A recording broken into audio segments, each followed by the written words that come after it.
ইতিমধ্যে সংসদের উভয় কক্ষে পাশ হয়ে গেছে নয়া ওয়াকফ সংশোধনী বিল। গোড়া থেকে বিলের বিরুদ্ধে সুর চড়িয়েছে কংগ্রেস সহ বেশ কয়েকটি রাজনৈতিক দল।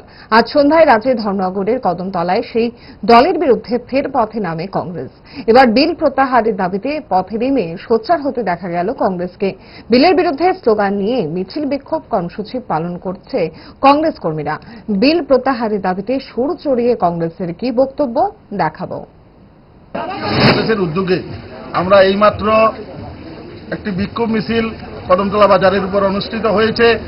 আপনারা সবাই জানেন, ভারতবর্ষে বিজেপি দল ওনাদের সংখ্যাগরিষ্ঠতার জুড়ে একটা অবৈধভাবে মানুষের উপর জোর করে চাপিয়ে দেওয়ার ওয়াকফ বিল যে পাশ হয়েছে, এই বিল প্রত্যাহারের দাবিতে সারা দেশব্যাপী ভারতীয় জাতীয় কংগ্রেস আন্দোলনে নেমেছে।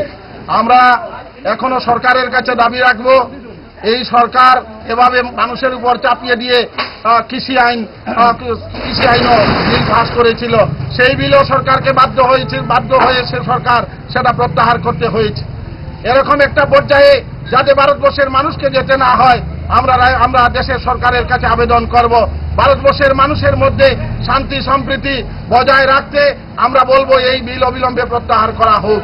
এই দাবি নিয়ে আমরা ভারতীয় জাতীয় কংগ্রেস ভারতবর্ষের পার্লামেন্টের ভিতরে বাইরে আমাদের আন্দোলন অব্যাহত থাকবে।